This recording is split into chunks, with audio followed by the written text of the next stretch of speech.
Welcome to Chat with the Chief. It's a monthly interview with Niagara Regional Police Chief Jeff McGuire. People who want to participate can always use the hashtag #AskMcGuire, and we delve into the issues of policing here in Niagara. I'd like to welcome the Chief. I see you're wearing your Ice Dog shirt. I assume we're doing this on a Monday, so I assume there's a game tonight. Yes, sir. It's Make Them See Red time, and as you know, Game 3 against London's coming up. I'll be at the game tonight. I was lucky enough to get online and get a couple of seats, so we're showing our support for the Ice Dogs. You must have been really quick because the tickets sold out in 17 minutes. Yep. You must have been ready for it. I was waiting for it. I set my alarm on my phone when I think it started at noon. They opened and got right in, and much to my surprise, got a couple of seats. So we'll be there cheering them on today. I've got a bet going against the London Police Chief. I was gonna say, I see you had a bit of a Twitter war going on there. You seemed to comment that he was the shortest police chief. Of course, you realize that he was standing, and just for people who didn't see it, there's a picture of the London police chief with his Knights jersey on, and he's flanked by a couple of the Knights. Of course, they're on skates, and they're already 6 foot tall, so they were quite a bit taller than him. And I think you said he might have been the shortest police chief in Ontario? I did, but that was after provocation on his part. So, you know, it rests solely on him. He started on me and picking on us over the bet and showing off the jerseys that he thinks I'm going to wear. So our bet obviously is the losing team, city, chief, has to wear the opposing jersey for a day.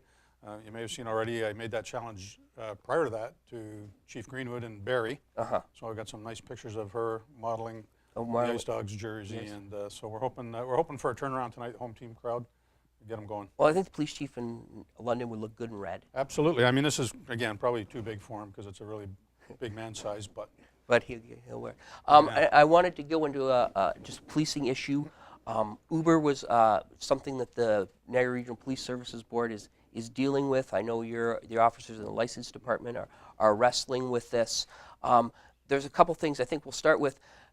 Maybe you can explain to people why the police board is handling this. Normally, it is handled by, when you look in Toronto and Hamilton, that's the city council that handles these things. But in Niagara, we're doing it a little differently. Yeah, there's a few police services, and Niagara is one of them, where the responsibility for licensing for all different types of things, whether it be tow trucks, the taxi industry, and others, is the responsibility of the municipality. But the regional municipality of Niagara has delegated that responsibility down to the Police Services Board.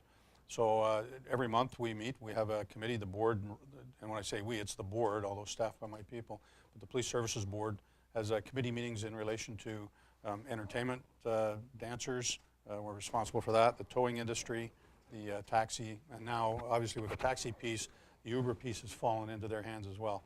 So they're working hard. They were waiting, spending time waiting to see what was coming out of Toronto. And I understand, as we've seen, Toronto has now passed their rules and their bylaws. And so I know that our board met last week, I believe. They've got a little bit more work to do. They needed to consult on some more legal issues. And eventually they will come out with some rules and regulations to govern how Uber will be permitted to operate in this region, if that's what they so choose. But we'll just have to wait and see.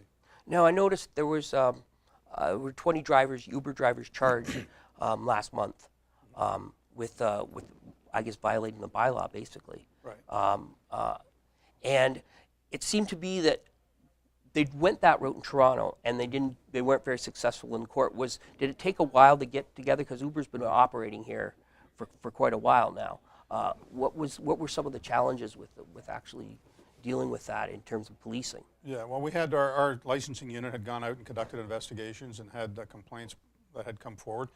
And so on their investigation, they found that they believed that they had been in violation on a number of occasions, some individual Uber drivers. So as a result, they compiled a group of charges. It took some time to get everything served and deal with the prosecutors. Charges are now, were laid and before the courts, and it'll go that route, and we'll just have to see where they go. If the rules change, and then obviously we won't be pursuing any further. And at this moment, I mean, I don't believe we're pursuing further charges right now, just waiting, knowing that the potential regulations are on our doorstep, so to speak, as to some finality to that. So, but it's the same thing. I mean, the laws are in place, and our job is to enforce them, unfortunately, for some. But it's it's kind of the right thing to do. We can't sit and wait for the laws to change, and that's what our officers chose to do, and it'll be dealt with accordingly.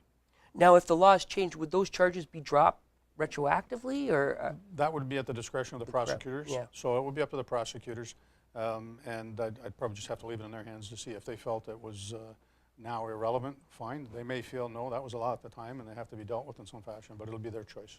Well, and that's what I was hearing, 6 months ago, is why aren't the police charging people? That was one of the questions people were asking. Is there were taxi cab people, but that was the concern. Yeah, and it's not that easy. It sounds simple, but there are rules on when we're allowed to act in undercover operations, and it's not so simple as calling up a cab and pretending not to be a policeman and collecting evidence. Some of that evidence is not admissible because you're not permitted to do it for a number of different reasons. So it's not as simple as it sounds. We were certainly keeping an eye on it, and the charges we laid, we feel we were appropriate in laying them. And like I said, we'll just have to see. I don't think it'll be long. We'll get some regulation or prohibition, one of the two, whatever is going to come out of the board.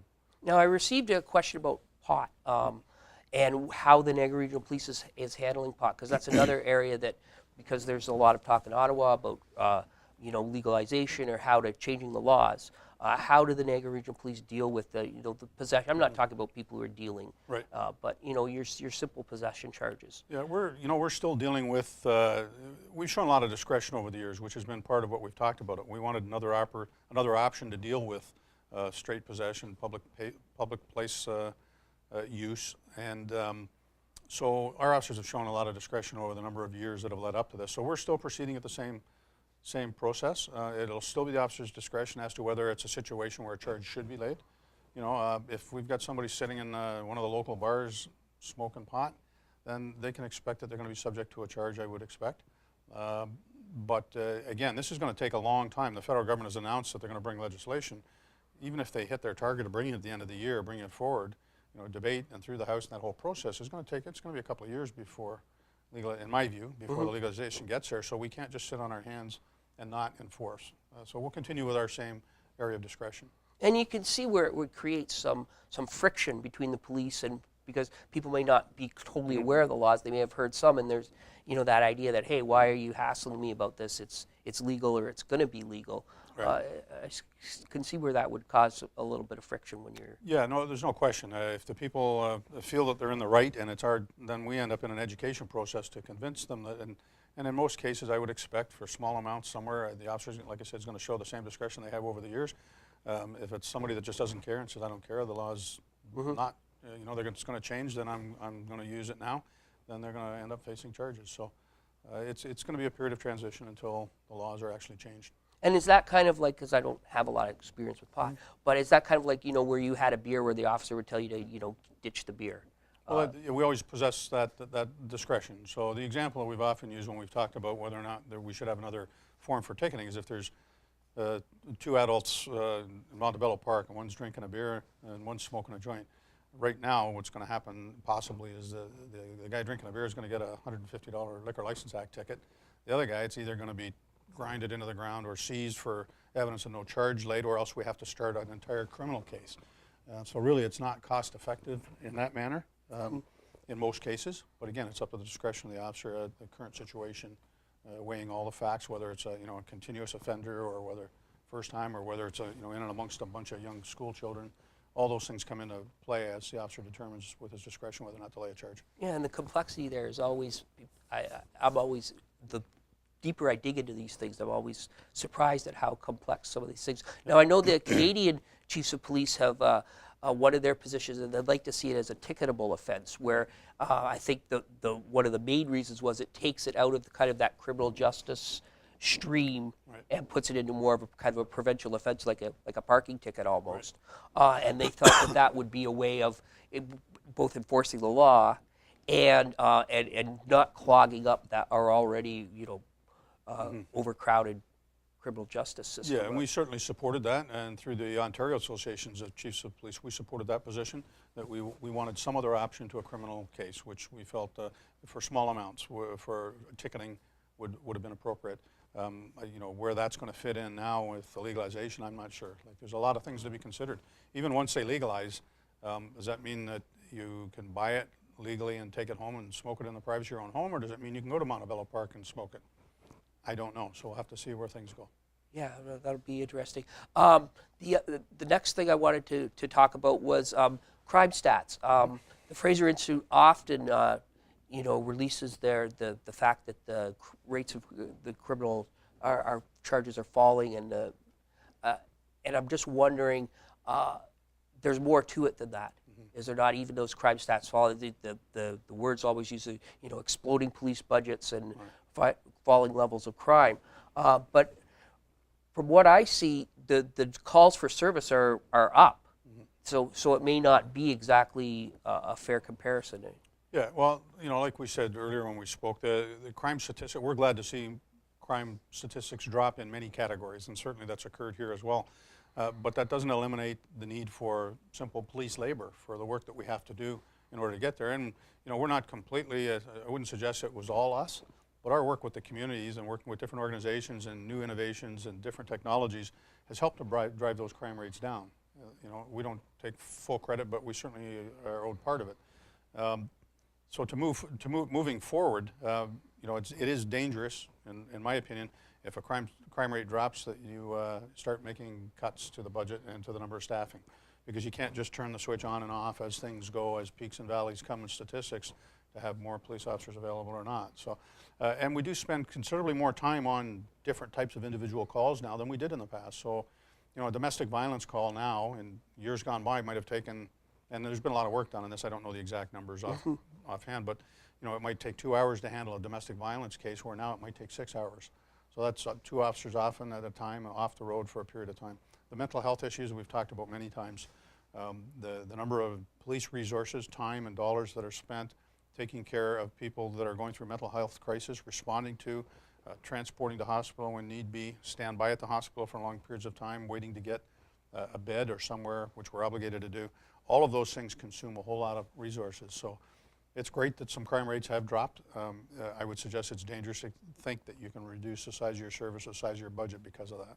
And the police would also impact, and if there aren't beds for people, if there aren't psychiatrists at the hospital available, that you guys are kind of the bottom. It falls to you. It's what do? You call the police. It's right. a 911 call. In the Act, it's even clearer in law under the Mental Health Act. I mean, we can't walk away until such time the hospital accepts possession, really, is of a patient, or until they're going to be taken in. So if it's health issues or health resources of the hospital, they can't get to that person, or they don't have a bed for that person, then we're handcuffed. And you've seen some of the photographs. I'm sure one of the famous ones was in Hamilton, where I think there were 8 police cars parked out in front of the Emerge, and all of those officers were there for a long period of time with mental health issues. That's 8 people off the road. We've had a similar incident here recently, and I can tell you, we deal with mental health issues every single day. I get a duty officer's report twice a day, first thing in the morning, detailing the past 12 hours of what's gone on. Every single day there are mental health apprehensions there, or suicide attempts that we respond to, or all different types of those things. So we've had it as well, where we had 6 or 8 police officers' police cars parked outside the Emerge here, and those are people off the road. And to make it a little bit worse, a little more challenging here in our region, is every person who's apprehended for Mental Health Act has to come to St. Catharines Hospital, to this current hospital. That's the only place that we can take if you're out in Fort the Erie, entire region. So if I've got, if that happens in Fort Erie in the middle of the night, small detachment, small number of officers, now I've got 2 of them, have to drive all the way from Fort Erie, come here and stay here until such time as that person's turned over. If that causes us, when you talk about the driving dollar, if we lose too many officers there, I have to hire more on overtime to fill in, so that we have people to respond to the emergency calls in those communities.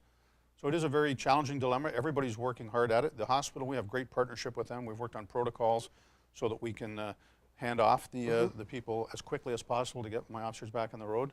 We're also working with some new technology, a pilot that we've just started and I'm not sure if it was presented in public. It may have been where officers now have the ability to kind of pre-screen and load all the information through an iPad or through their workstation, and when they get to the hospital already has it. So they've got all kind of a pre-screening form, so they know what they need to look for before we get there. And that's going to help speed things up, we hope, too. Yeah, shave some time off the beginning and the end. The other program, they were talking about working with a social worker in the cruiser. How has that been going? Very good. It's still, we're finishing up a 1-year pilot piece for that in the St. Catharines Detachment 1 District. And it's with great success. I mean, we're really expecting to see some really good numbers. One of the keys to that program also is to help drastically reduce the number of people that do get apprehended. Because when it's just a police officer there dealing with that, they don't have a lot of choice. It gets to the point where, okay, I really think that this person needs to go somewhere. All they have is apprehension. Now, if we can get our car there, we have one car working, the MCIT car, or MCRRT rather, Mobile Crisis Rapid Response Team. I call them MCIT in Toronto, so I'm getting mixed up a bit still. But when they get there, the mental health worker has full access to the database. Maybe somebody we've dealt with many times. She can go in there and get that information and find an alternate recommendation. They may not have to be apprehended at all. So we're dramatically reducing those apprehensions, but still seeing that the people get guided to the right agency so they can get some assistance. Yeah, I mean, it makes up an incredible amount of calls, and they're tricky. It's not an easy thing to deal with. Yep. So that seems like and it's worked well in Hamilton too. Yeah, we copied from Hamilton. Frankly, we had conversation with them, and they came forward, and with the LIN, the local hospital integration network, I believe. They came forward. They'd already been working, so they cover the cost of the mental health worker. It's not a cost to us in our police budget, but it makes every call that they can handle in a different manner is calls that I don't have to have police officers attending and tied up for hours on end. And actually apprehending, because your tools are very limited, so I guess that was part of why that program would have been started. I mean, you either have to say they're okay and leave them alone, or apprehend them, take them in. That is a big goal of the program, is to reduce apprehensions. Because, and it's good for us as police, but it's good for the people and the patients in the community. Those people don't belong in jail cells, or they don't belong in the back of a police car in handcuffs going to a hospital in many cases. Sometimes they do. That's often, that's the last resort, and that's when we want to get there. But having this other option now is very helpful. Okay, and I just want to kind of wrap up. One of the things, you have some long days and really busy days. What do you do to de-stress, to unwind at the end of the day? When Jeff McGuire hits home, what do you do to? Well, a lot of things. First of all, I got a grandson, so he's kind of the pinnacle of our existence right now. My daughter and her husband are living with us while they're renovating a home, so it's kind of cool to see our grandson every single day, and just quiet living. I used to do a lot of running. I got to get back into running. I dropped off over the fall. I ran my last half marathon was in Toronto in October, and I haven't really got back at it since. So. Get back to that. I like to play golf when I can, but my boss has worked me too hard, and I really don't get a chance to get out there very much. But watching sports and just hanging out. And that works for you. It's got me this far. I start my 40th year in July, so it's carried me here.